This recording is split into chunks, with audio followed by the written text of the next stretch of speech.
Hello, ladies and gentlemen, and all things above and in between. I am one of your hosts, Obsessive Reader Love, and as always, I am joined by Hello, I'm Loreweaver. and Hi, I'm Teddy. we are welcoming you to another episode of the Own Tempo Pokemon Podcast. Air horn noises. For April Fools, we could have just made it actual air horn noises, couldn't we have? Oh, we could have.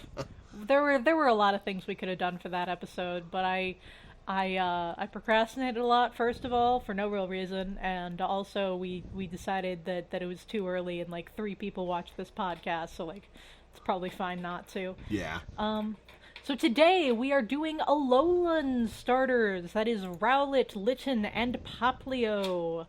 And I have a lot of thoughts about Alola, as we have mentioned a couple of times. Lore has not played Alola because he thinks that it starts out too slow, which is fair, but also I don't think it starts out too slow. I think it is too slow. I've made my way through the first 2 islands, and it is excruciatingly slow. I feel like that's a fair argument to make to a certain degree. Like, it's a field trip. Like, it really feels like a kid's field trip. Like, you were in elementary school again going on a field trip, but like that's the appeal for me. It's like, oh, this is a kid's adventure thing that a bunch of grown-ups have set up. And it goes a little bit off the rails, but you're still mostly doing a very structured activity, which I kind of like in a Pokemon game. I don't know, it feels kind of fun to have adult supervision. We've gone over our philosophical differences about how to approach a Pokemon adventure before, but I might as well go over it again. Like, I like a more free-form wild adventure than that. Like, it depends a lot for me. I am fully willing to admit that, like, every Pokemon game has a different vibe, and I like all of them in different ways, and, like, I have my preferences, and I think that Alola does a lot of stuff really, really well, and I like Alola a lot. I'd also like to point out that I'm not opposed to slow starts. Like, Persona 4 is the example I like to use. That game, when I first streamed it, took me like 2 hours to get to the first tutorial battle, and I loved every second of it because it was one of the most engaging and multi-layered game starts I'd ever experienced. Yeah. So the thing is, right? Sun and Moon just don't have that. Like, it's fine, it's good even, but it's not so good that it overpowers the need to get to playing the game. I think the big problem with Sun and Moon's pacing and cutscenes is that they are unafraid to allow more than one thing to happen at once in a cutscene, from what I remember. They can't have a text box appear while a character is walking towards you. They have to have the character walk towards you, stop, and then the text box appears. This basically doubles the time of every cutscene that could have been a little bit more, in the player's control to pace. Yeah.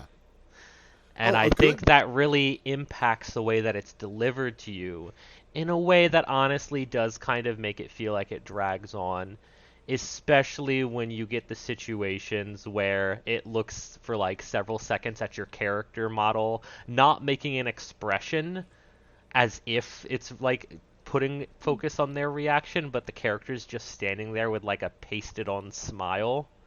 We don't got to talk about that. It's a little bit troublesome. About how in Gen 6 the little chibi models did in fact emote. And we're going to talk about that. I think it's really indicative of, Sonic had a rough transition into 3D. But anyways, it's really indicative of sort of a transitive moment in how they wanted to structure the way that they were presenting stuff to you. And probably had something to do with development time, but we've gone on and on about that before. It's true. We have gone on and on about that before.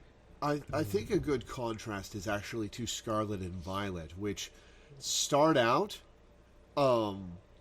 similarly slowly for like 15 minutes. And then it throws you into the tutorial area, which is vast and expansive and lets you just go wild. And it's one of the most fun tutorial areas I've ever played because it's just the game. It's like it throws you into a limited open world. It says, go wild. Catch that spider. Catch that pig. Have a good time. Oop, that's a whooper. Okay. It lets you walk down to the beach and everything. Yeah. Can I, okay. My turn now. So... I fucking love the story and characters of Alola with all of my heart, and the fact that it is paced a little bit slowly does not deter me from that in any way, shape, or form. And, like, I understand why it affects some people, but, like, for me, it just makes me feel like, oh... Like, how do I put this? God, I just took my meds. I shouldn't be having this much trouble, like, thinking of words. But, like...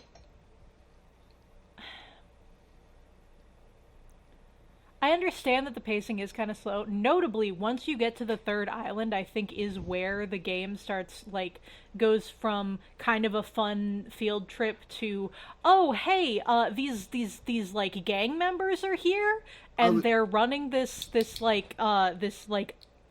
completely run down location. I was gonna say, I don't think I've even met Guzma yet. Yeah, you meet Guzma when you first get to the third island. And Guzma is arguably, like, sort of the symbol of all of the things that make Sun and Moon great. It's Guzma and it's Lily, and those two are, like, the main pillars of the Sun and Moon experience. So, to a certain extent, right, you're not wrong that the first couple of islands are maybe, like, a little bit, or, like, the first couple of islands are kind of slow. But, like, I don't know, the trials are kind of a really interesting way of playing through the game, and it makes you really feel like it really makes you think about, like, the environments of all the places that you're in, and, like, the environments are really cool. I like that, like, they give you a very wide variety. You get to go to a volcano, and like this cool, like, lake basin, and a big ass jungle.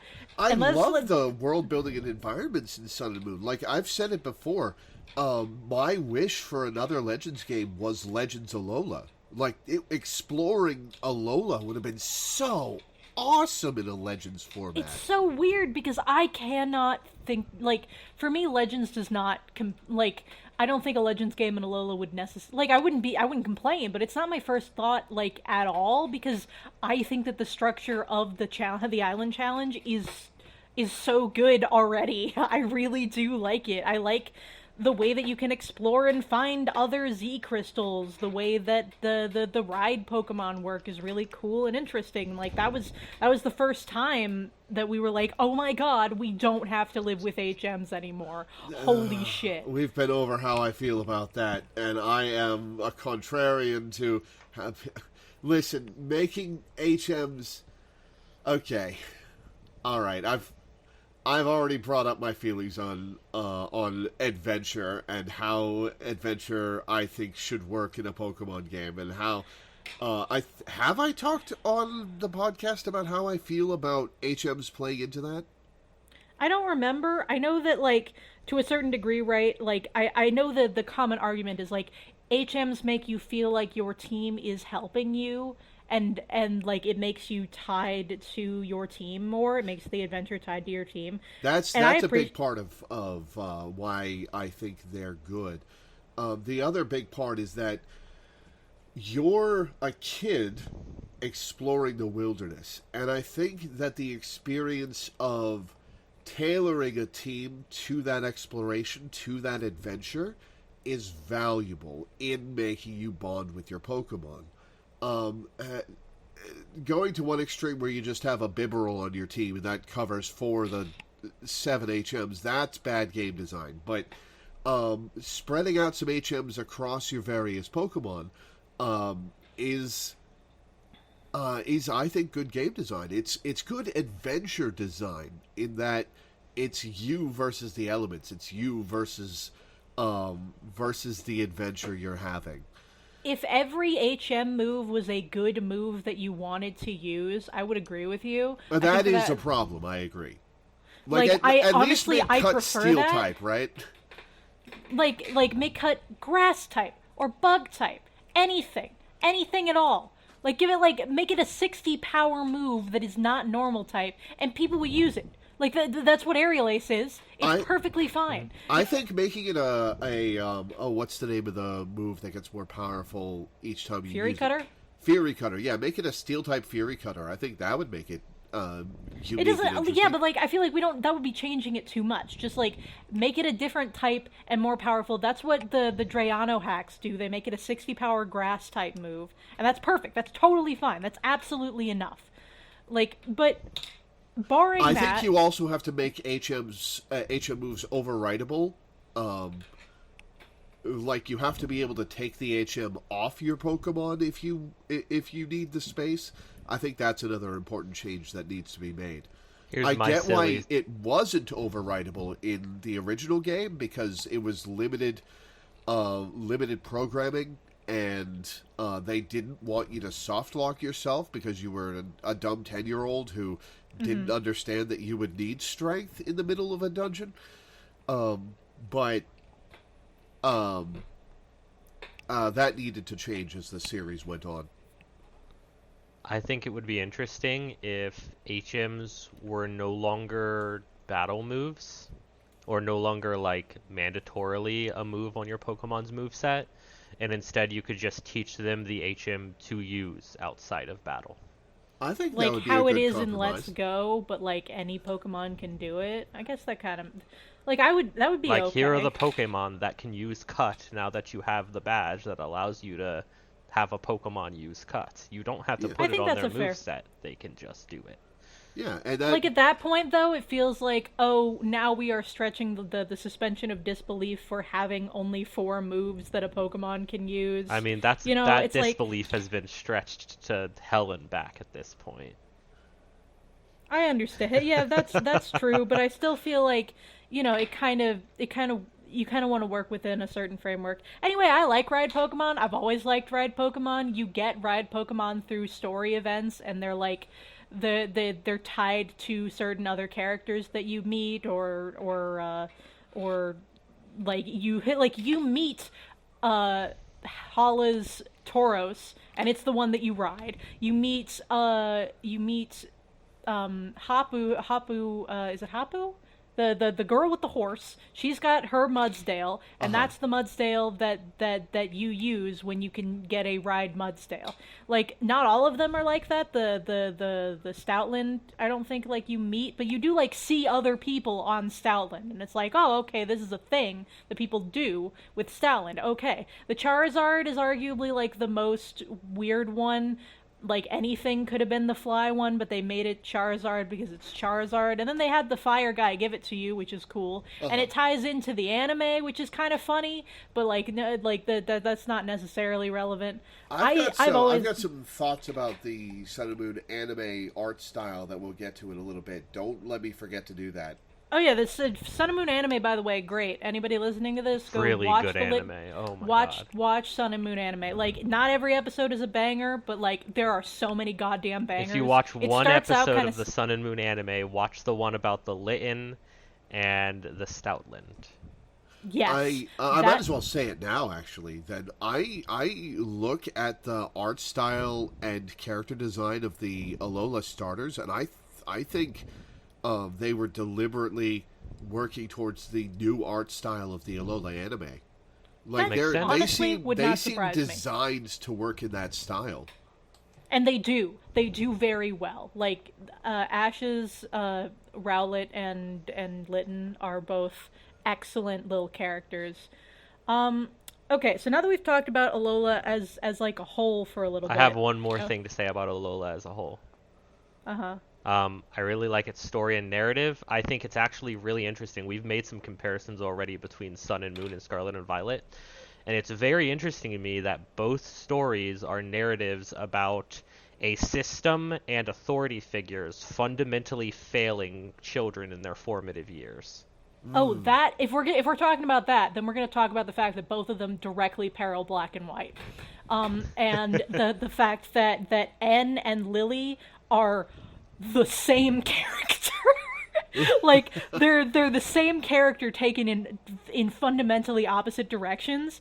It's like if N managed to get out of his situation, that is what Lily would be. And like Getsis is more actively malicious than Lusamine is, but like they both have very similar influences. Don't ask me what that makes Gladion. I don't know for sure, but like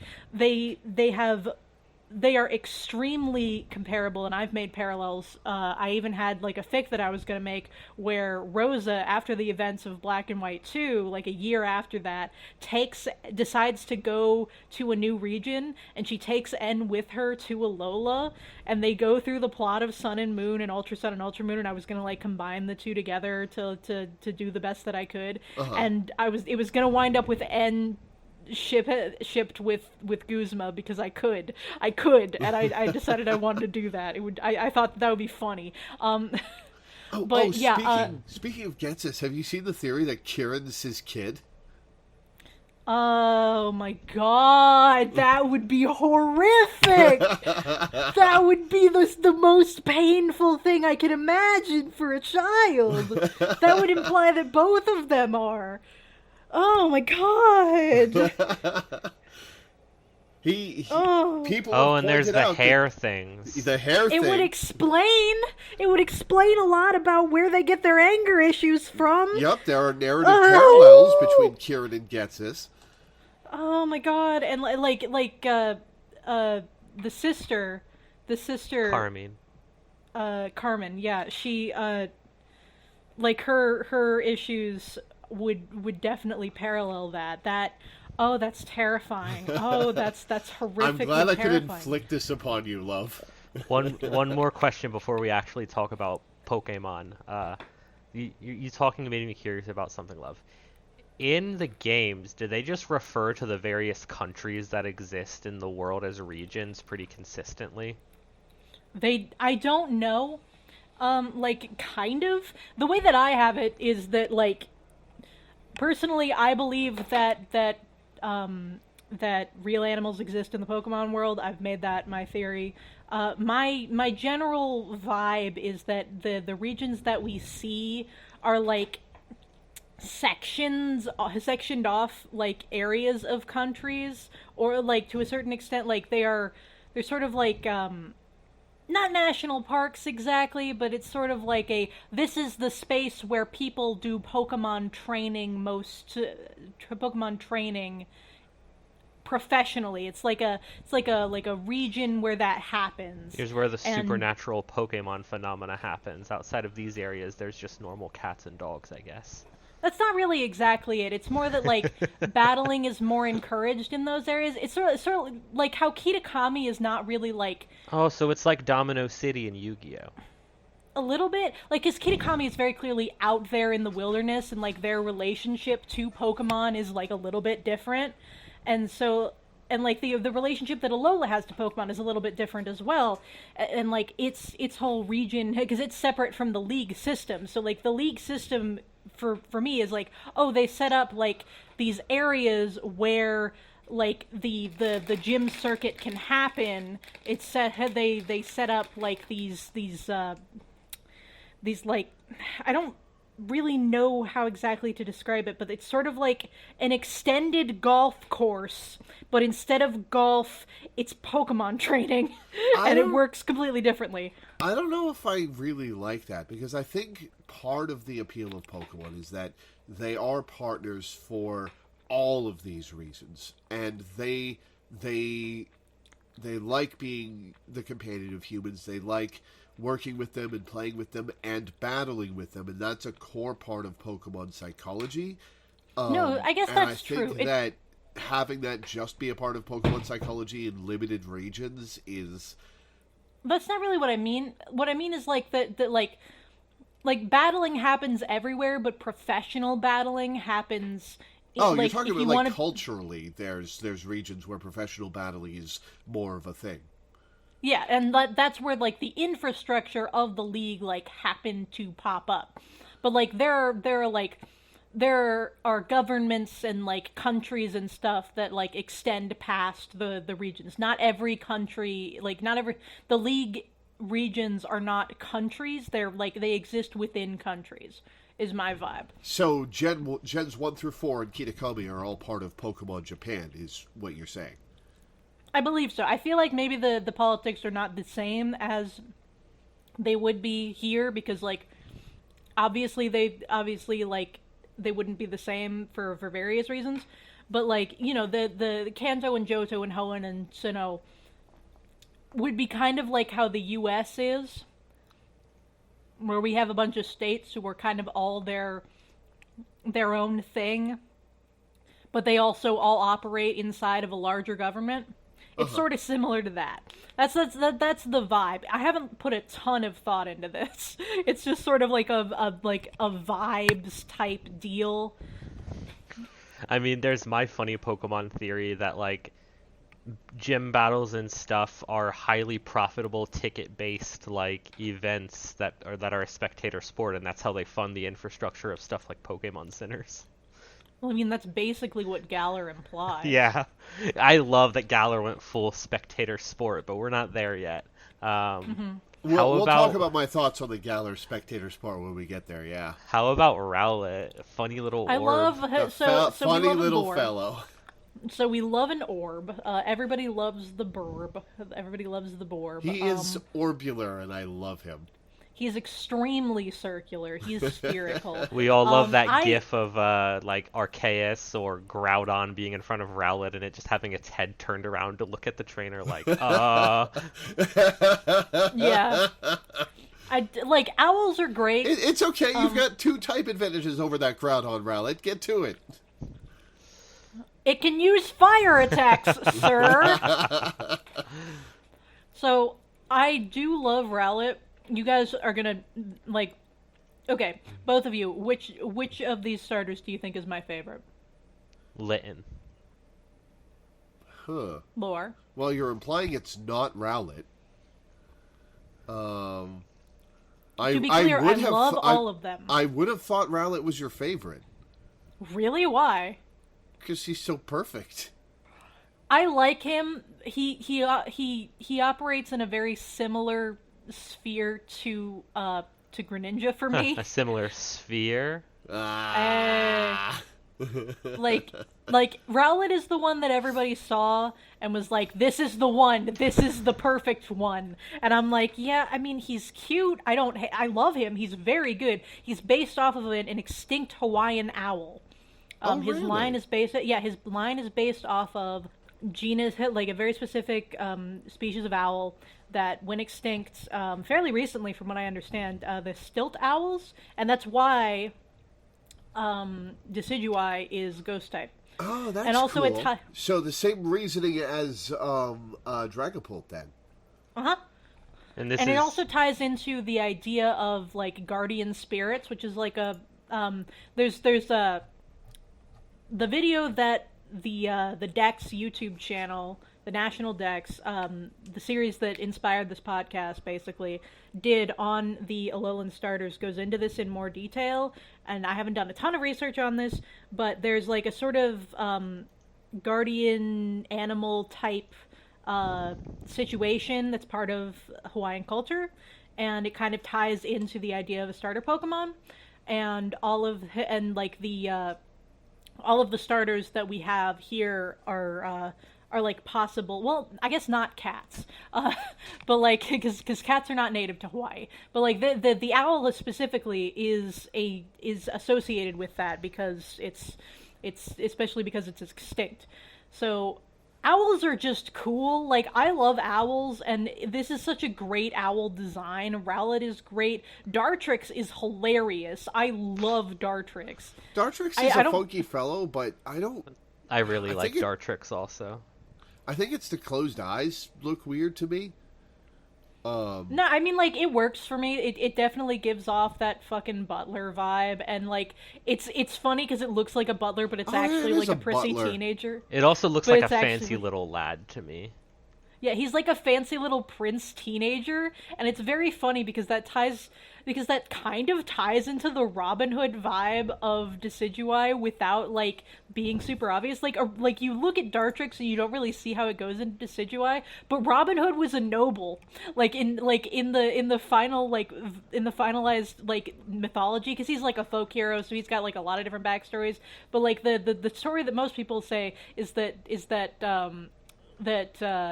Robin Hood was a noble who got exiled, and that he turned to his life of like robbing the rich and stealing, like robbing the rich and giving to the poor, because of that. And so it makes sense that this like fancy little lad becomes this like rogue, and he turns ghost type because he fucking died.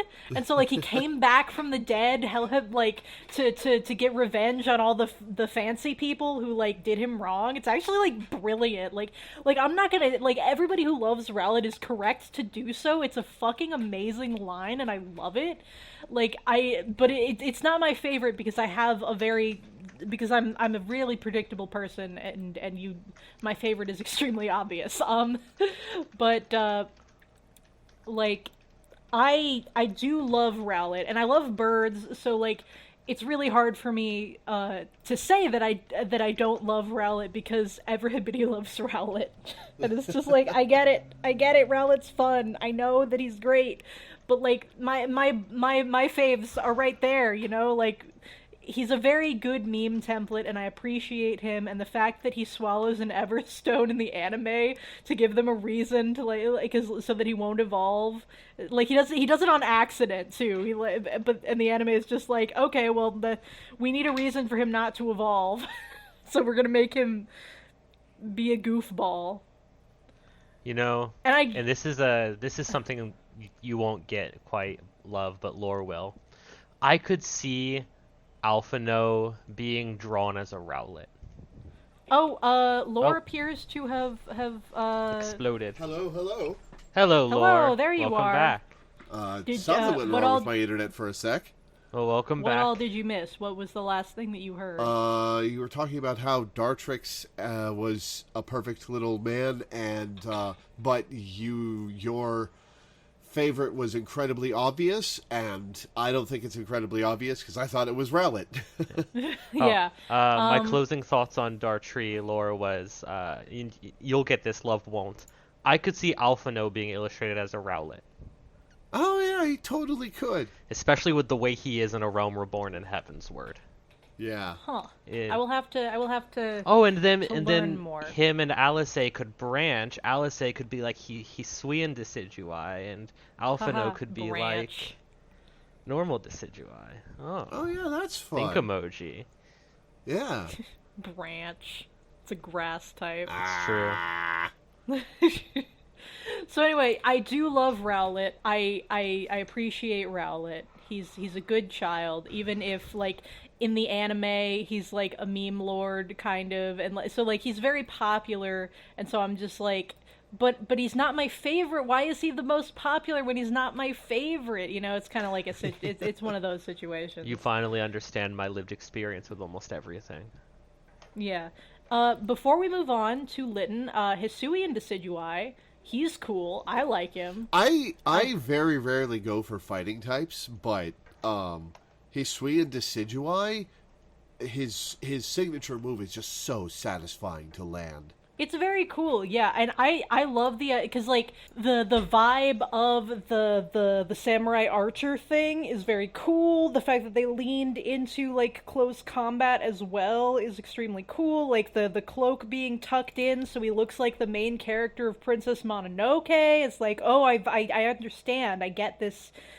Actually, the Princess Mononoke connection is probably like super correct, because that's like exactly the right era, because it's like industrialization being brought into nature. I didn't even think about that until just now, but like the aesthetic is very similar, and I like that its legs are beefier because it can kick you with them while also shooting you. It's great. He's much less built for stealth than regular Decidueye, and that plays over to the type. Some people don't like it. They think he's like ugly or whatever. They're like, why did they make the wings shorter? And I'm like, no, it works. It's so good. It's autumnal. It's cool. Yeah, the autumnal vibes are also very cool. It is ironic that the lush green one is ghost type and the autumnal dying leaf colored one is not. It's not dead yet. I guess so, yeah. How many ghosts do you know that actually look like skeletons or corpses? A fair amount, actually. Well, forget about those. They don't matter. Okay. God. It's Litten. It's Litten time. Litten is my boy. Litten is my favorite. Teddy was correct. I think, yeah, it's because of the scrappy little child vibes. He is an edgy little cat child. And he's a little tiger. He's got fucking striped socks. Are you kidding me? This is a Tumblr.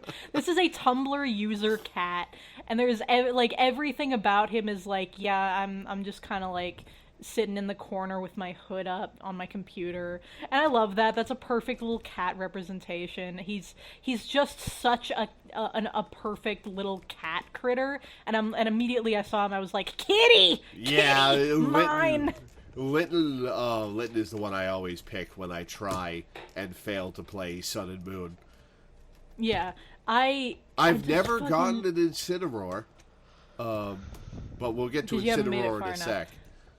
Torracat, it works as an in-between between Litten and Incineroar, but I feel like it doesn't really stand out as much as it could. Like, I feel like they could stand, get it? Yeah. Let's just talk about Incineroar. So Incineroar was leaked. The final evolutions of the starters were leaked originally. Everyone thought they were being trolled with Incineroar, right? I think so. People and in then circles I were in were like, "Oh, that's a dark type because it's a heel wrestler," and people were like, "Puh, you're thinking too positively. Clearly, this is fake." Your circle is one of the only groups I've ever heard of guessing it correctly. Well, that's because I tend to hang out with big homos that are enthusiastic about muscular men. Yeah, I people were doomsaying, and then it got actually revealed, and it was a fire dark type, and everybody was like, I mean, like, at least it's not a fighting type, but it's still like, why couldn't the cat just stay on all fours? And then I saw it, and I was kind of in the same boat. I'm like, I'm not really into muscular dudes, and then I saw it like actually have animations, like the actual animations, like. I saw one of the like, I don't know if this was a leak or not, but I saw how it eats a bean in the Pokemon Refresh, and like it like poses and like winks, and I saw all of its animations, and I'm like, oh no, this is the most charming creation that Pokemon has done in ages. I need him. Yeah, they put every Incineroar official media I've seen puts a ton of character into him. And, like, the fact that he is such a character makes me just absolutely adore him. Is it what I would have wanted from a cool fire tiger? Not necessarily, but he's still very cool, and I like the heel wrestler vibe. I like that he's popular with kids, and that he's nice to kids. I like that he got into Smash. When he got into Smash, I was like, good for you, bud. Good for you. You deserve it. You deserve it so well. I love that comic that shows Little Mac taking care of a Litten. And then years later, when Incineroar gets into Smash, they recognize each other. Oh, that's so sweet. It's very cute. To me, the Litten line is like the Tumblr kid to Podcast Network podcaster pipeline. That feels like the opposite of a pipeline we should encourage. You're like, well, that's I said podcast. I said Podcast Network. Like, specifically, like, Moonshot or Noise Space, or Teddy says 5 other podcast networks you won't understand the name of. I'm nodding along. just the niche, just the niche podcast network folks who are all coincidentally into wrestling and entertaining. That's very silly and specific, but I mean, I guess that's exactly who we are. Honestly, these 3 starters kind of represent us a little bit. Like, if Incineroar is Teddy, I feel like Decidueye would be Lore, and I would be Primarina a little bit. We'll get into that when we get into that. It's funny because Incineroar isn't even my favorite of the 3. Yeah, you seem more like a Poplio kind of Rowlet's my favorite. Oh, Rowlet's your favorite. Yeah, I guess that makes sense. I love Poplio. I went to bat for Poplio. Everybody was like, look at this dumb motherfucker and his stupid nose. And I was like, fuck you, he's cute. He's a little clown seal. That's awesome. Yeah. I hated Poplio when when Sun and Moon came out. I could not stand Poplio. I don't like clowns. I think they're creepy. I don't hate clowns. I don't have like a positive opinion about clowns. I don't have a negative opinion about clowns. Clowns exist. They can be evil or good. I'm aware of their influence. What I really hate is Brion. Really? I cannot. We're gonna have a war. I fucking love this child. That is Trucy Wright, and I'm gonna kick your ass over her. She is never met precious. Trucy Wright because I haven't played the second game. She's from the fourth game. But at first I was like, oh my god, it's a fucking, like, why do they make starters who are so feminine when I know what the gender ratio is gonna be? But then I read it's like Pokedex entries and stuff, and it's like, it's doing its best always to like keep up a smiling face even when it struggles. And I'm like, oh no, baby, it's okay, it's gonna be okay, you can take a break. And I love that. It's like a commentary on idol culture. It's it's still like a performing seal, and like the idea of taking a performing seal and making it go from a clown to a pop star idol is actually like genuinely really fucking smart. And it's kind of a mermaid as well. Yeah, and it turns into like a mermaid opera individual, and it's like, oh, okay, it's all about like performance and putting on a show for people to like, but like, and like making people happy, but also like, you know, like practicing a skill and getting as good at that skill as you possibly can. And I just think that that's really neat, and I've always liked that idea. Like, I've always liked characters that are trying really hard to do their best. I've talked about this a bajillion times. Like, if you put a character in front of me and they've committed war crimes, but they've been doing their best, and they were doing them under duress, and they were like trying to do the best that they could do in the shitty situation, I would be like, my child, I take you under my wing. You're safe now. Like Sephiroth. Well, yes, but I was thinking more of Reeve in this instance. I was gonna say Reeve, but then I thought better of it. I mean, like, Reeve and Sephiroth are very good examples. About Reeve. Like, Reeve and Sephiroth are both very good examples. My immediate thought was actually Rose Quartz. Like, she's like the big one. She's the large, the large. She's one of she is large. Doing the best in circumstances. Yes, like, and I mean, I have a bajillion of these. If they're also like a parental figure, it's like, oh god, it's me. It's me, my relationship with my father. Oh no. I'm looking at the Japanese names for the Pokemon, and I'm delighted. Uh-huh. Oh, I gotta. Decidueye is Junaipa, like Juniper and Sniper. It's very fun. That's great. Incineroar's is Galgain.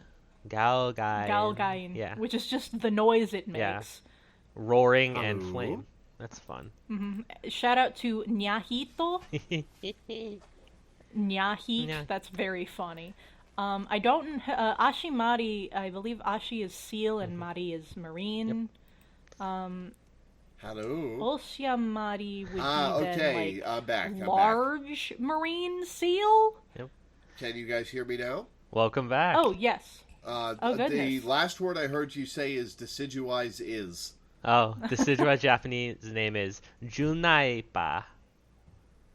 Like Juniper and Sniper. It's very delightful. That's like fun. Just Decidueye is also just a very good name. It stumped like a bajillion people on like how to pronounce it for a while. Like I love Decadui.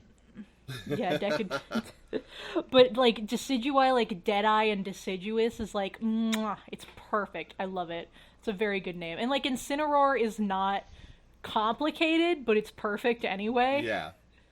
And then Primarina is very nice. It's like, you know, a prima donna, but Marina instead, which is very nice. I love Primarina's design. Primarina grew on me hard, specifically when new Pokemon Snap came out.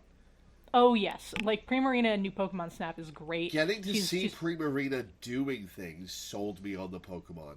I also like the GIFs I've seen of Primarina moving around in the Indigo Disc DLC. Mm-hmm. Yeah, she's fun in the anime. Lana has a Poplio that evolves over the course of the show into a Primarina, and it's fun. She she and they want to put on a very good show by making the biggest water bubble they possibly can. It's a silly thing, but they're kind of fun and cute characters, and I'm not sure how much of my appreciation for the characters, like, because I appreciated the characters in the games, but then the show like enhanced it, like a serious amount. Really, it did. The only problem with the show is that Guzma was not in it enough, and he was not prominent enough. So, all right, we've talked about the Pokemon. The rest of the podcast is going to be like a solid 45 minutes of me talking about like a bajillion other things, because here's the thing, right?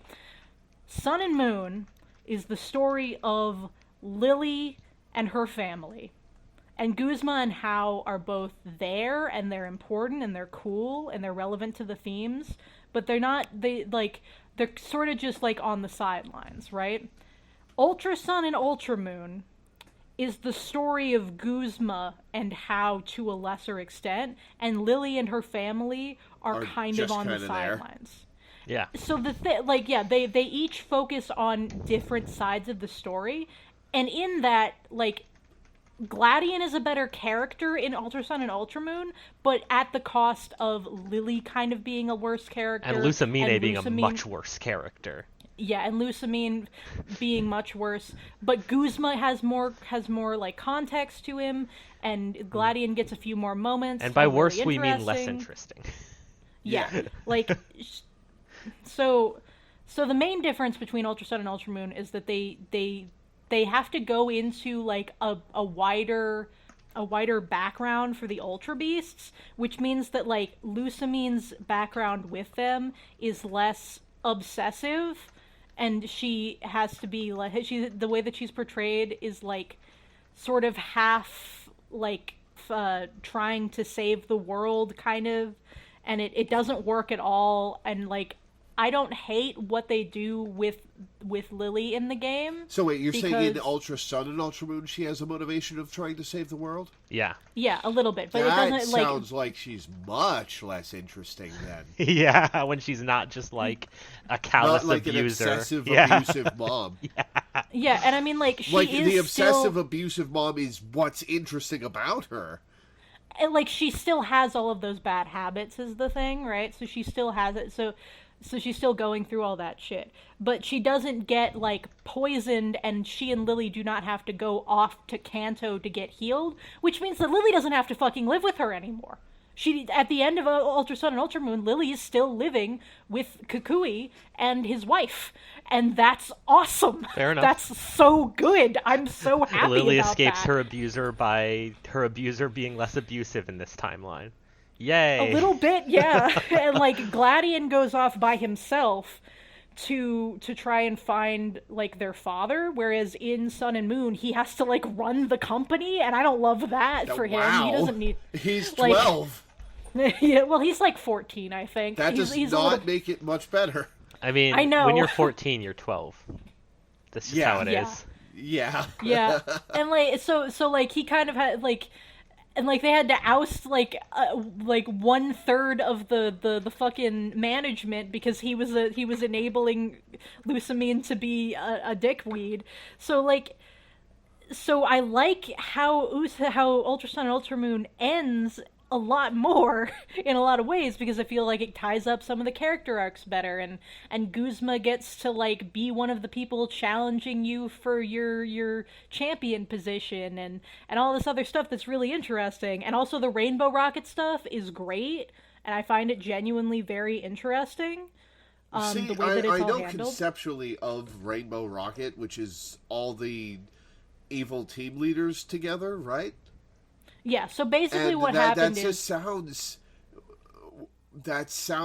Everything I've heard about it sounds lame. Okay, is it kind of fanficky? Yes. Is it still fucking awesome? Yes. Okay, so here's the situation. The situation is that A. Giovanni, at some point, has gotten unstuck in time, basically. He has developed the ability to transport between dimensions, and we don't really know exactly how it works. It's not really important. He has gathered a bunch of evil team leaders who succeeded in their dimensions, and and like scooped them up from like basically right before the success of their evil plans would have like blown up in their faces, and said, "Hey, I want to take over the world. You want to help out?" And they're like, "Sure, that was our plan anyway." Lysander and Cyrus look at each other and like, "Yes," and they just have this unspoken agreement that they're gonna blow up the world later. A little bit, yeah, but like, you know, Giovanni is kind of in a situation where it's like, look, I understand your desire to like destroy everything, but have you considered that maybe we could do some other stuff, and you could still have your like perfect worlds or whatever, and but like separate, because I can control dimensions a little bit, right? And this Giovanni is partnered with the Mewtwo. We don't know exactly how the Mewtwo listens to him, and it's implied that this is the Giovanni in the mobile game, and in the mobile game he and this Mewtwo are partners. Like, they trust each other. They can mega evolve, like he can mega evolve in Ultra Sun and Ultra Moon as well, but in the mobile game their idle stance on the home screen is literally standing back to back, which is body language 101. These two trust each other. So obviously the situation with that Mewtwo is very different from the Mewtwo we know from the show. Or even from Red, Blue, and Yellow.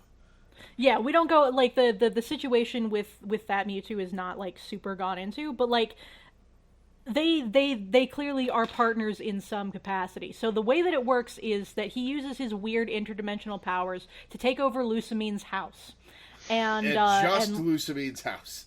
Nothing else. Like, well, no, like he also takes over like the weird digital realm, the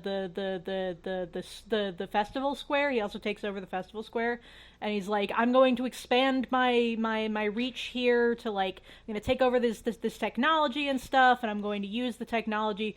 Because Lucamine's house is in the middle of the Aether Paradise, so like he's trying to take, and the Aether Paradise has like all this technology and shit.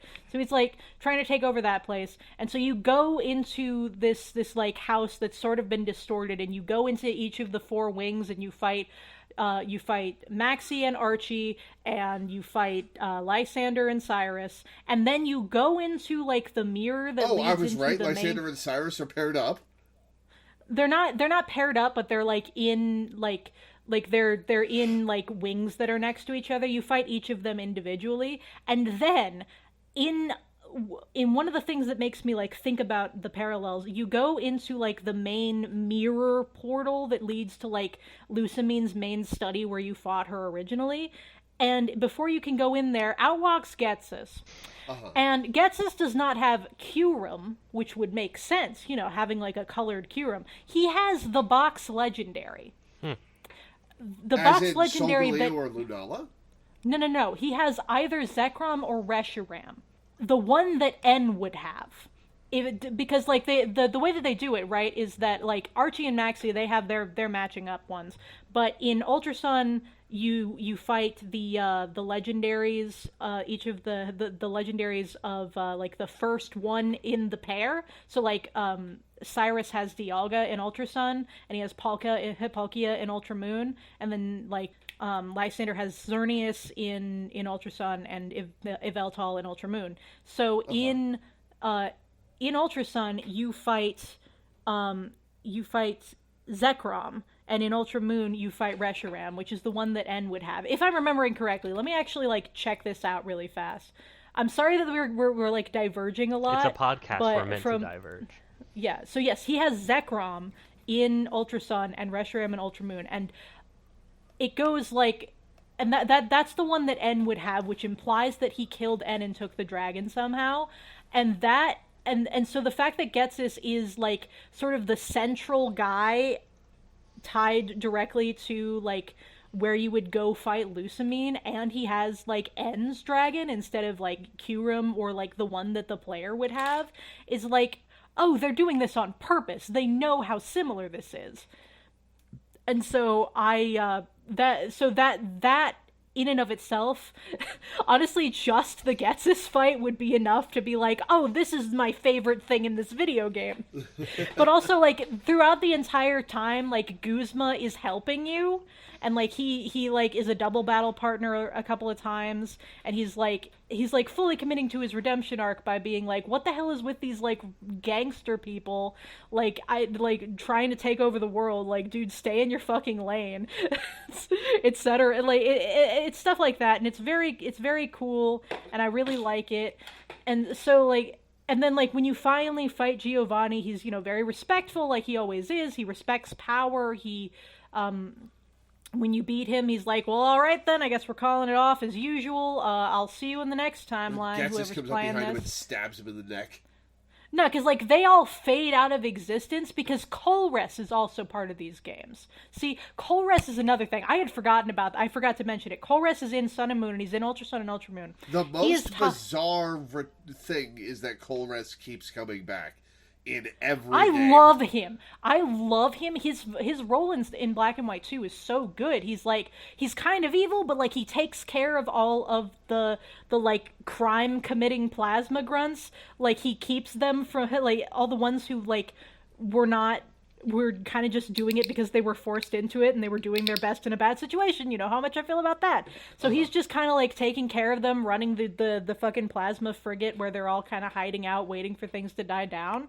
And so in Alola, he shows up. He's researching the Z energy stuff that Necrozma is letting off. So he figures out a way to fuse Necrozma to Necrozma fuses to Solgaleo or Lunala like maliciously at first, but then like once you capture them, Colress is like, here, I have some experience in this, because of course he does. He worked with the DNA splicers, and so he gives you the technology to do that. And so when the Rainbow Rocket stuff comes around, he's the one who develops like the device to send all of these guys back to their original dimensions. Okay, that's a lot less morbid than making them fade from existence, love.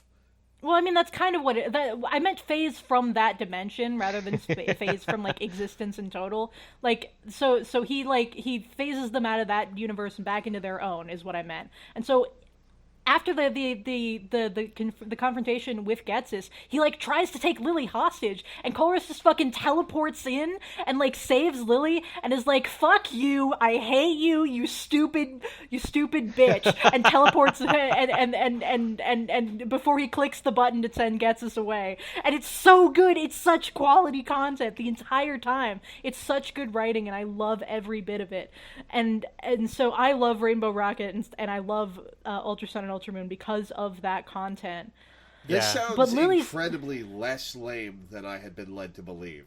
Yeah, some people just don't like crossovers and are stupid. Like, is it a little silly? Yes, but silly can be fun and silly can be epic. There is too much pain on this planet to look down my nose at something that's silly if it's fun. Mm-hmm. So yeah, that's like a general overview of Rainbow Rocket and how cool it is. You go through all the different areas have different like themes that remind you a little bit of the bases of the guys that you're going towards, and it's like, oh, I get it, I understand. And like only a couple of them have teleporter puzzles, only a couple of them have like the moving switch puzzles, and like all of those are Team Rocket themed, but also all of them kind of apply to the other bosses as well, and it's like, mwah, mwah. It's beautiful. I love it. I love references and I love parallels, and it's all really good quality content. You are absolutely the personification of the It's Always Sunny guy standing in front of that corkboard. Oh, yes. That's exactly me. Like, it's that's me all you. the time. That is it's me every day of the week. I liked the call for help mechanic in battles. That was very cool. Yeah, I would have liked it more if you could catch the Pokemon before they were whittled down to just the one. Yeah. Yeah, that's been a thing that people have complained about ever since like Wild Double Battles were a thing. I liked shiny chaining doing it because it just felt less frustrating than like other previous shiny chaining methods. I think Wild Double Battles are less egregious because you only have to knock out the one Pokemon. Mm-hmm. But when you're facing down 5 Pokemon at once, Horde battles are bad, yeah, but that's not the same as this. Oh, what are you talking about? They just call one ally at a time. The thing Yeah, where they just the call one opponents ally at a just time make and it into a double wild battle, basically. Oh, I guess I was misremembering or misunderstanding. And then they can call in Yeah. another one after you knock And out then the one another they called one. in. Yeah. And then But another Yeah, one. And so And the then fun another thing one. about that, like the fun thing about that, right, And then is another that true. it makes it so this is another thing. The totem battles are so good and so genuinely challenging because of the calling for help mechanic and the way that it plays into a lot of the interesting stuff. Like the grass one will call in somebody to set up the sun and so that it can spam solar blade, and and like even just having to deal with two things at once is, when you can only use one, is tough. But like they get stat buffs and they can call her, and the things that they call in for help are usually like have like all these interesting strategies, and like some of them have helping hand, and it's like, oh my god, there's like so much genuinely cool strategy. Yeah, I want more in those battles like fights. that where they do interesting things and interesting challenges. Me in the middle of draft league against Love, and I call for help, and one of my teammates comes in. It's a good thing that we aren't actually scheduled to fight this season. True. And then another one. And then Lore shows up. He's like, I'm here too. That's very funny. I didn't bring any Pokemon or anything, but hey, moral support. I mean, you're larger than I am, so I would probably wind up Just defeated. pick you up and throw you at your opponent. I mean, hey. Yeah, I don't. If Digimon has a guy that punches Digimon all the time, one day we'll have a guy Marcus in Pokemon Damon, my that beloved. punches Pokemon all the time. I love Marcus so much, by the way. Like that's well, we definitely cannot afford to stray more from the topic, but like Marcus is my boy. I love him. Okay. Honestly, on that subject, real quick, I want to see a Pokemon media where they're fighting the evil team and their Pokemon are fighting and the trainers are fighting to the side. Hello. I would like to recommend you a manga known as Pokemon Rebirth. Is that the one where they Rebirth? It is turn not- into Rebirth? Pokemon? Or is that another one? That's the one where they fuse with Oh, Pokemon. they that's fuse it's with very Pokemon. it's very funny and I like it. I have not read a ton of it and it's kind of short, but the main guy it's set in Unova, and the main guy turns into like a Zekrom furry, and it's great. I genuinely think that it's a very fun idea, and I've actually used similar logic in some headfics that I have. God, we are almost at an hour now, and we didn't even talk about the draft league that much because I just have a lot of thoughts about Alola. Like in terms of my favorite like games, like Black 2 and White 2, and then Heart Gold and Soul Silver are the top two. But I think Alola fights for that third spot. And in terms of like regions and stories and shit, Alola is right behind Unova. It is so good, and it is kind of slow. And I understand that the pacing is hard for some people to get through, but like once you get to that third island and you meet Guzma, it's like, oh my god, this is the coolest shit.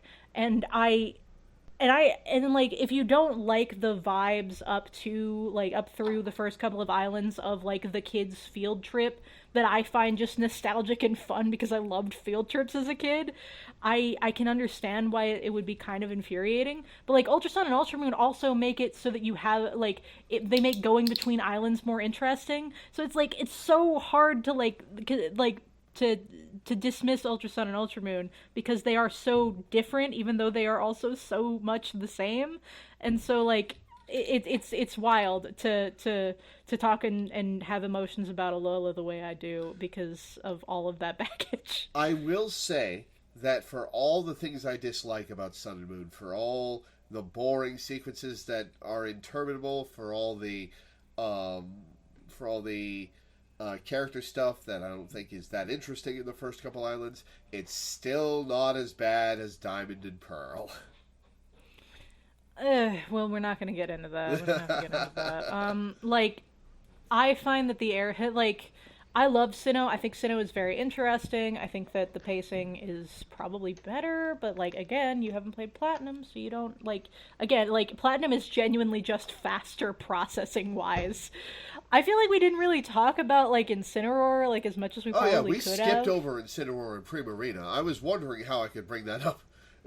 Like I feel like I just have a lot of emotions. I think Primarina is Zay's favorite Pokemon of all time.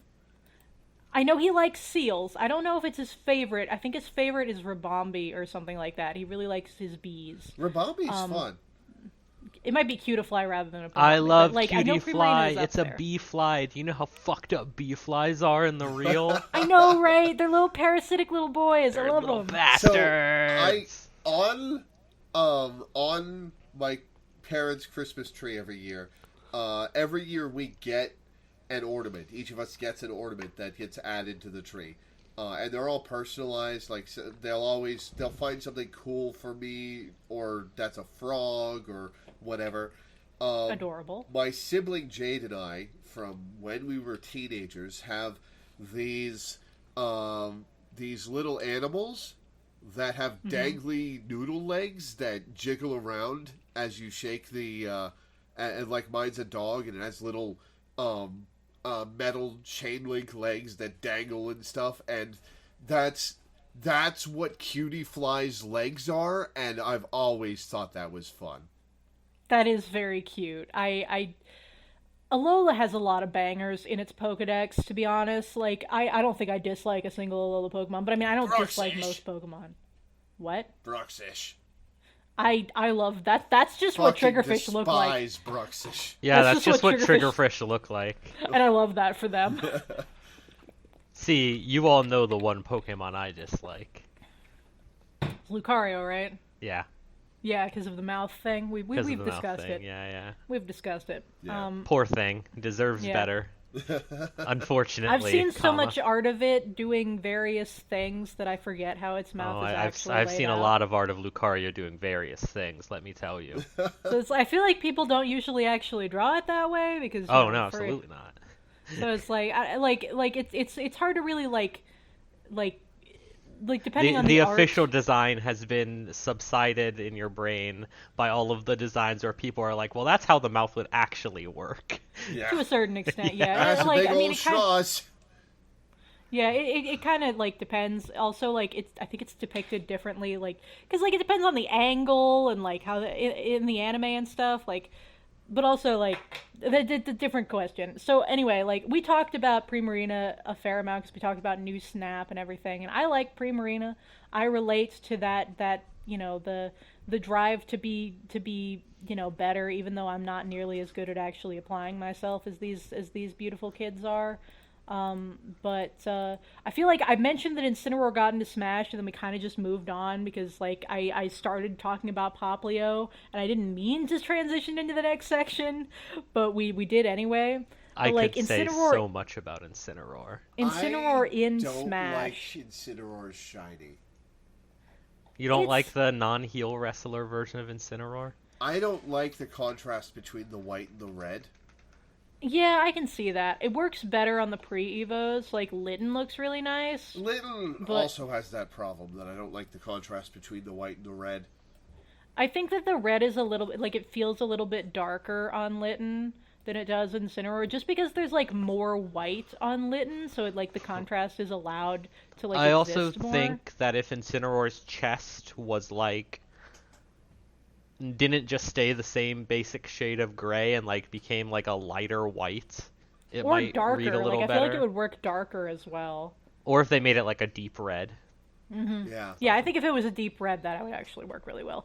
But I feel like because there's more red on Incineroar, it feels kind of busier and it feels kind of weirder. Oh, we'll talk about busy fire types when we get to Paldea.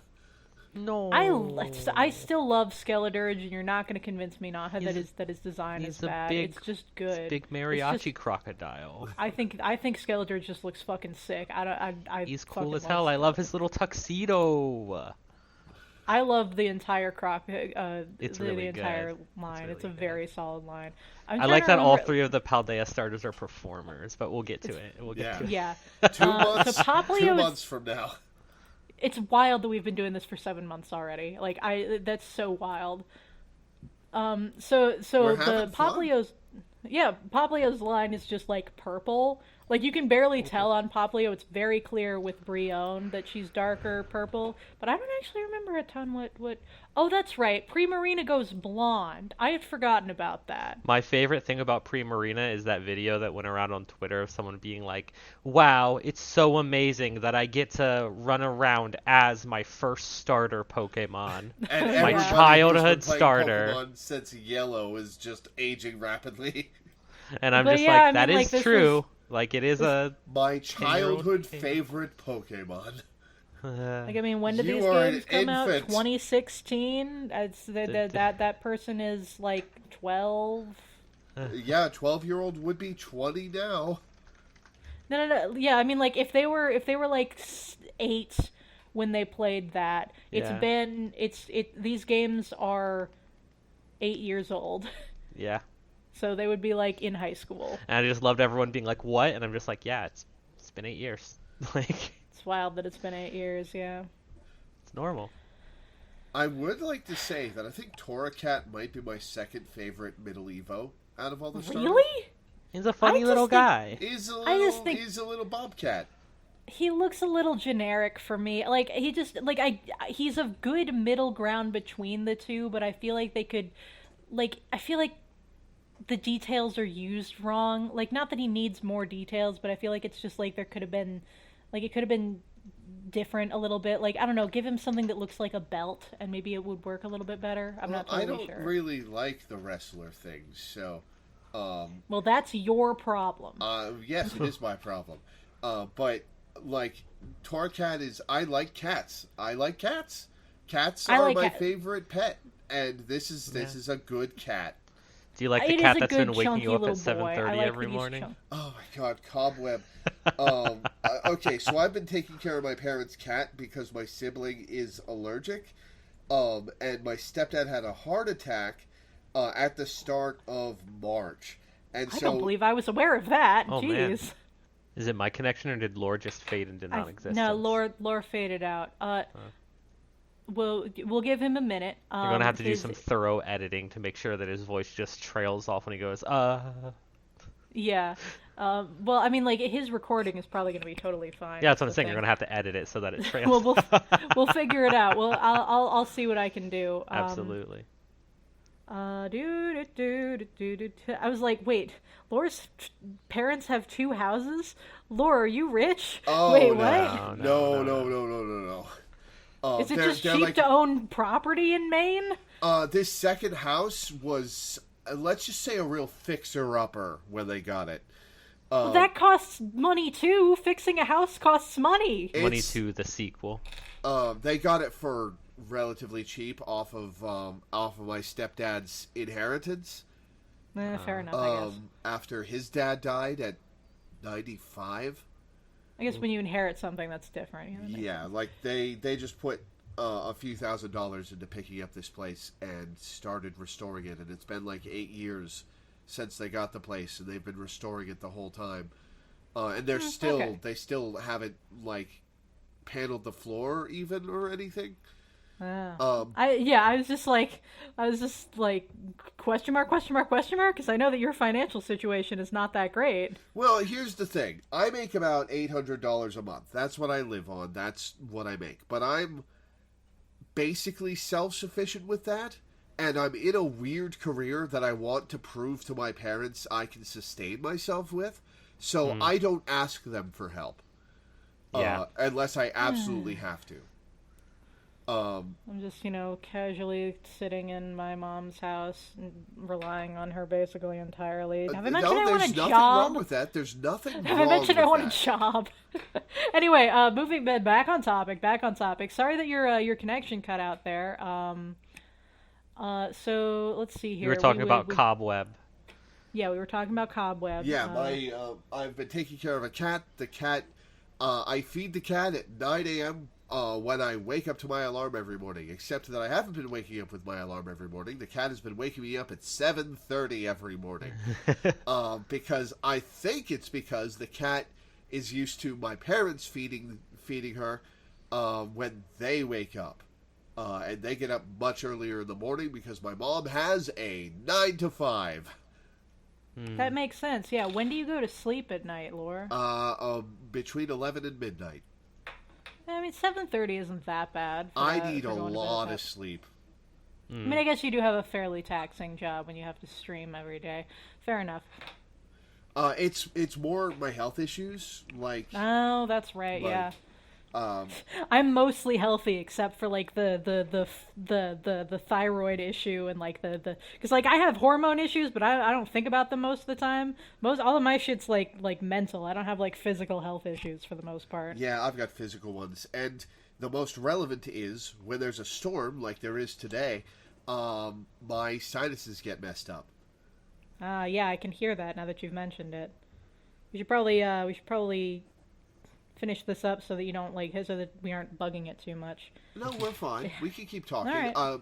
The thing I'll say is that I don't have anything to contribute to a draft league discussion, so it'll basically just be you and Teddy going back and forth about that. So we can probably do that outside of the podcast. To be honest, Yep. We've been going for an hour and 15 minutes almost already, so I guess long story short, Love and I are in a draft league. We're never going to fight Yes. each other, but we can still compare our successes to each other. indeed, pretty yes. cool. The way that it's structured is that there are 4 teams of 4 people each, and we're going to make it so that each team fights every member of 2 other teams. And Teddy and I happen to be on 2 teams that are not going to fight. how many people are in this draft league? 16, if my math is correct, based Yes. on the 4 teams of 4 people thing. And Why each of isn't us it have just 11 Pokemon. Why isn't it a round robin where there are 3 matches for every team, one against each other team? I mean, like stopping at 2 when you could have just one more and complete it seems weird. Well, it's because each week is one battle, and if it goes on for too long, Well, each one week is battle one per round. pair of people. Yeah, it's like one round. Oh, so like everybody does. Huh. So it like, would everybody take has- a month for everything. Yeah, so like everybody fights. So like in the first month, everybody fights every member of one other team, and then the next month, then we have like a break for a little bit, and then we have like a break week to make up for if anybody wasn't able to battle that one of the weeks, and then the next few weeks we have it so that everybody goes up against every member of another team, once per week. And then we get another break, and then it's playoffs, baby. The top 8 do playoffs, and there's the consolation be bracket me, as well, baby. which is always fun. Which is going to be. I mean, me. probably not. I'm new at this, and I had to severely de-rust yesterday. I was performing like shit at the start of yesterday. Oh, just wait. Later today, you're going to help me de-rust, and I'm going to be shitty. I'm excited. Hey, you're having a good time, and that's what matters. Mm-hmm. In the draft league, Teddy has a rain team. I have sort of almost a snow team. I've got a snow team core that I have. This league is pretty fun because they give you a starter choice. All the Pokemon are sorted into tiers and how many you can draft based how many of each Pokemon if each tier you can draft. There's rules for each of that. You want to have one from every tier, but you can't have more than a couple in some of the higher ones. And then you get a choice of you get a C Pokemon, a D Pokemon, and an E Pokemon presented to you by the person running it. And here, this is one of your starters. You can't trade this guy away. You can build your team around it. You know that this is a guy that you have. And the one that I picked was Lapras. There were a couple of other good options. One of them was Overquill, and the other one was Midnight Lycanroc. And both of those are cool Pokemon, but I love Lapras. So I was like, yes, cool. Lapras. Teddy, what about you? Lorelei is one of the most memorable junk E4 members of all time. The opening E4 member is always kind of a jobber, but Lorelei's very cool. Just trying to think about how many of them I can remember, because I know it's Glacia it's Ice again in Hoenn, I remember. It's Will in yeah, Will is JoJo, cool. I like Will. but I only really remember Will because I'm Will. That's so I remember true. Will because he's in the mobile game and he was one of my favorite characters when the mobile game was launched. He was very fun. He's very fun. Anyway, My three Ted- choices were Porygon Z, Rapidash, and Rotom Fan. And I went for I would have Rotom picked Fan. Porygon Z. I would have picked Porygon Z. I know you would. instantaneously. Rotom fan. Rotom Fan. And that's why Teddy didn't pick it, because he knew I loved Porygon, and so he wanted to leave the Porygon options open. But I did not actually go for any of them because I was slightly panicking a little bit by the end of the draft. I got the last slot. I was number 16, which meant, and it's snake style, right? So it starts at 1, and then it goes to 16, and then it goes backwards. So I got 2 picks in a row. And so, like, at the start, I was like, okay, this is fine. But then, like, halfway through, I was like, oh god, I don't know what I'm doing. So that was kind of, but it was still a lot of fun. You were not on my mind when I did not choose Porygon Z. I'm sorry to tell you this, love. That's fine. I was mostly making a joke. I do have Porygon 2 on my team, though, so. Yeah, all the Porygons are great. I love that all of them are useful in different ways. It's like, mwah, perfect. Excellent game design. So yeah, the draft leagues are very fun. I wanted to build a snow team once I got lap. Hang on, question. Is there a Yes. situation where you would use Porygon with an Eviolite over Porygon 2? Not necessarily, but like if Porygon 2 wasn't available, you could probably make it so that Porygon had an Eviolite, and then like you could make it offensive in a way that you can't really do with Porygon 2. Like Porygon 2 is much more bulky, but like the original Porygon has like slightly more offensive stats, I think. Hold on while I go check. Porygon versus Porygon Z, like what their special attack stats are. Because I think Porygon 2 probably has higher special attack.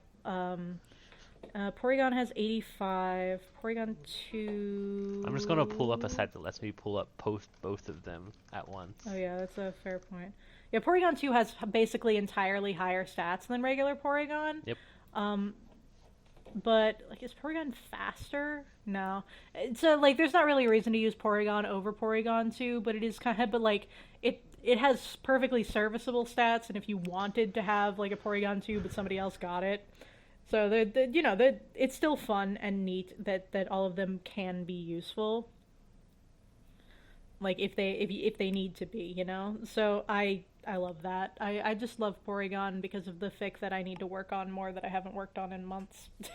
Anyway, so yeah, I wanted to build a snow team because of Lapras. I was like, I can either go for rain or I can go for snow, and snow is more interesting. I have a lot of other guys that I like that are snow based. It gives me a reason to use Frostmoth, and I like Alolan Ninetales, and I had to finagle to get an Alolan Ninetales. It was not originally available, so I had to start with Abomasnow.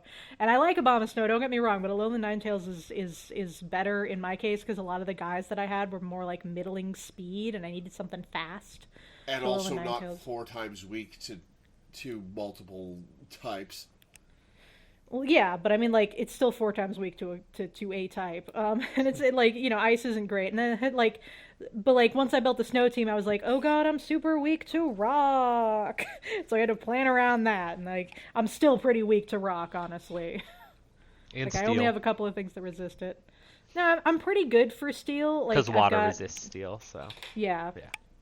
My S tier, you get 1 S tier, and like my 2 S tier options that I really wanted were Volcarona, because I love Volcarona. It's a game. It's a very good moth, and like if I got Volcarona, I might have built differently. I might not have built the snow team, but I was like, now I want Volcarona or I want Dracovish. Those are like the 2 big options, and if those are taken, I can work with other options.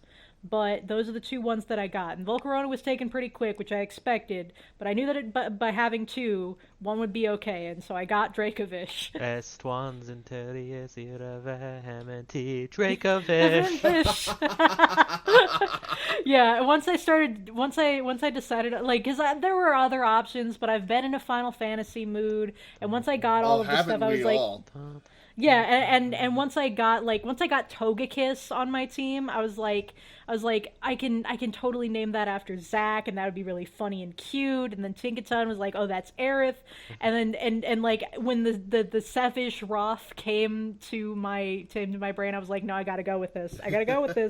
And so I was like, what Final Fantasy character would be good for Lapras? Oh, Celeste in Final Fantasy VI. There's that one magic lady with the sword, and she does the opera, and she's got like the defrosting ice queen thing, and she uses ice magic, I'm pretty sure. I don't know a ton about 6. I've watched like playthroughs up to like a third of it or something. Like I've seen most of the party members, but I don't know a ton about it. I've got a playthrough on YouTube you can watch. Oh, maybe I will. I don't know. But yeah, Plugging my YouTube at Loreweaver on YouTube, everybody. And now I think that's an excellent transition into us being probably done for the episode. We can continue to talk about our draft league sessions after we're finished recording, because I love doing that, but like we've already talked so much about stuff that is not what the episode is supposed to be about. That's podcasting, trust me. I know, but still. It's a good time on this show. It's a good time on this show. It's a very good time on this show. So I have been Obsessive Reader Love. I don't have any real things to plug at the moment. I have a Tumblr, but I haven't been using it for the most part. And I have a Discord, but like if you're not on one of the servers that I frequent, don't talk to me. But Lore has but one of those servers is Lore's server. Lore, tell the people what you do. Well, I'm a blogger and a Twitch streamer. I'm mostly a Twitch streamer these days. And I have a server where my fans congregate, and it's just a general chat server where we hang out in his spoiler chats and talk about all the stuff we want them to see. Yeah. I am at loreweaver-universe.tumblr.com. I'm at twitch.tv/loreweaver15, where I stream almost every day at 1 p.m. I'm at Loreweaver on YouTube, where I upload all my streams. Come check my content out. It's a good time. He has also started uploading recordings of him saying things in a very soothing voice because he wants to get into audio recording stuff. So, yes, I'm very good at narration, if you could tell. So yeah, check him out for stuff like that. He's got a playthrough of Slay the Princess, which is very popular. Apparently he's got good narration in that because it's a story focused game. I know nothing else about it.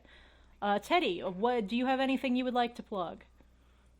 I mean, I've been making art, but I can't really plug that on this podcast. So instead, I'll plug podcasts that I like.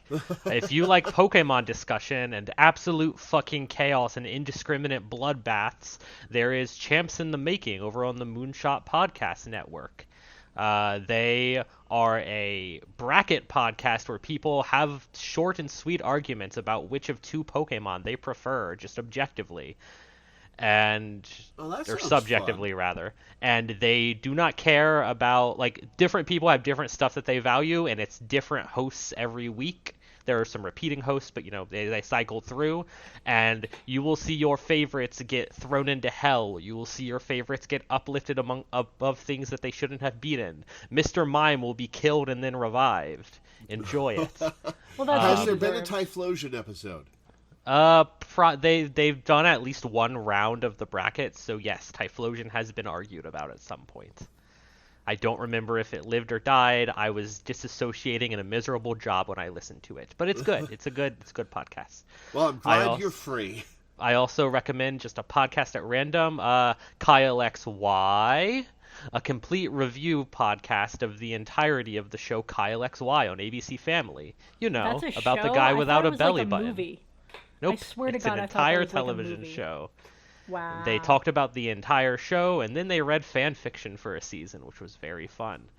That's on the... There's enough there's fan fiction of that show I've never heard of?